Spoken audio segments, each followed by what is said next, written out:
السلام علیکم مفتی صاحب، وعلیکم السلام. خیریت ہے آپ؟ الحمدللہ.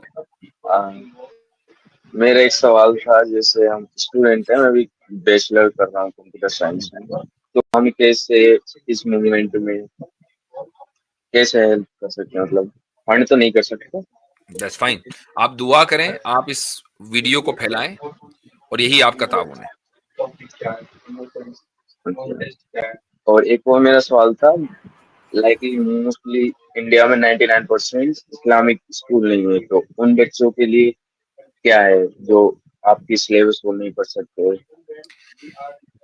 ان بچوں کے لیے یہ ہو سکتا ہے کہ جہاں اسلامک اسکول نہیں ہے تو کم سے کم اگر والدین پڑھے لکھے ہیں، اب ظاہر ہے ہم خود تو آ کے پڑھائیں گے نہیں، ہم تو زیادہ زیادہ کر سکتے ہیں کہ یہ کتابیں ہیں، تو وہ بچے اگر کوئی اس طرح کے سینٹرز ہو جائیں، مان لیجیے آپ کسی بھی شہر میں رہتے ہوں، آپ ایک ایوننگ سینٹر قائم کریں. دیکھیں بھائی، میں بچوں جی کو جو انگلش لینگویج ہے نا، میں انگلش لینگویج پڑھاؤں گا لیکن اس کورس کے تھرو پڑھاؤں گا. میں سوشل اسٹڈیز پڑھاؤں گا لیکن اس کورس کے تھرو پڑھاؤں گا. یہ ٹیوشن ہے بچوں کا، آپ ٹیوشن سینٹر قائم کر کے پڑھا سکتے ہیں. جی ٹھیک، ٹھیک ہے، شکریہ. چلیں آگے بڑھیں. چلیں ٹھیک ہے بھائی جی.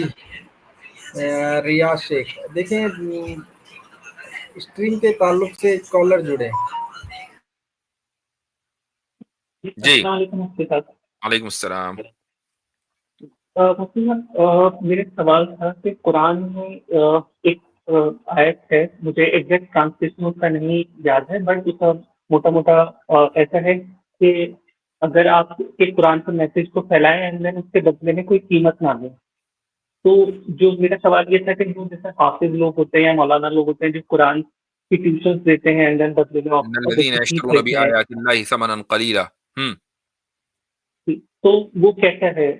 مطلب کیا وہ صحیح ہے یا ان کو نہیں دینا چاہیے؟ قرآن کی آیتوں کے بدلے میں پڑھا کر قیمت نہ لیں، یہ اس آیت کا آپ نے انٹرپریٹیشن کہاں سے پڑھی ہے بھائی؟ نہیں، میں نے انٹرپریٹیشن نہیں پڑھی اس کا. مجھے جو سمجھ میں آیا تھا وہ یہ کہ اگر آپ قرآن غلط میں سمجھ یہ میں آیا. فرمائے کہ آپ یشترون بآیات اللہ ثمنا قلیلا کا مطلب یہ ہے کہ آپ کو پتا ہے کہ قرآن کی آیتیں کیا کہہ رہی ہیں، لیکن آپ نے پیسوں کے بدلے ان قرآن کی آیتوں کی انٹرپریٹیشن کو بدل دیا اور کہا کہ نہیں نہیں، آیت کا مطلب یہ نہیں ہے، وہ ہے محض دنیاوی مقصد کے لیے. مثلا قادیانی تھا، اس کے سفر کا آغاز کیسے ہوا؟ جہاد کو سسپینڈ کر دو بھائی، جہاد معطل، انگریزوں سے اس نے فائدہ حاصل کیا، جہاد کے خلاف فتویٰ دے دیا. یہ ہے یشترون بآیات اللہ ثمنا قلیلا. مطلب اس کا مطلب یہ نہیں ہے کہ آپ قرآن پڑھا رہے ہیں اور اس کے بدلے میں قیمت دے رہے ہیں، یہ ایک صحابی نے ایک قبیلے کے لوگوں کو سورہ فاتحہ پڑھا دی اور رسول اللہ اور ان سے کہا کہ ہم تمہیں جب پڑھائیں گے جب ہمیں کچھ تم گوشت ووشت بھی کھانے وانے کے لیے دو گے. حدیث صحیح ہے. اور وہ بھوکے تھے تو قبیلے والوں نے ان کو کھانے کے لیے دیا، تو رسول اکرم صلی اللہ علیہ وسلم نے کہا کہ بھائی وہ اگر تمہارے پاس گوشت ہے تو میں بھی کھاؤں گا.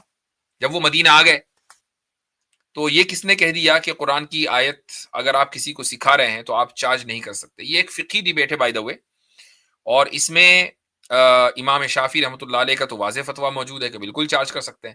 امام ابو حنیفہ کا جو ابتدائی موقف تھا، یعنی حنفی پوزیشن جو ابتدائی تھی، وہ یہ تھی کہ یہ درست نہیں ہے، لیکن اس کے بعد پھر یہ پوزیشن بدلی، اور اس کی وجہ یہ ہے کہ حکومتوں نے اس تعلیم قرآن کا جو نظم حکومت کو کرنا چاہیے تھا وہ کرنا بند کر دیا. تو کون کرے گا؟ لوگ کریں گے. لوگ اگر قرآن پڑھائیں گے اور پھر اس پر تنخواہ نہ لیں تو کیا کریں گے؟ قرآن کو پڑھانے والا ہی ہمیں کوئی نہیں ملے گا.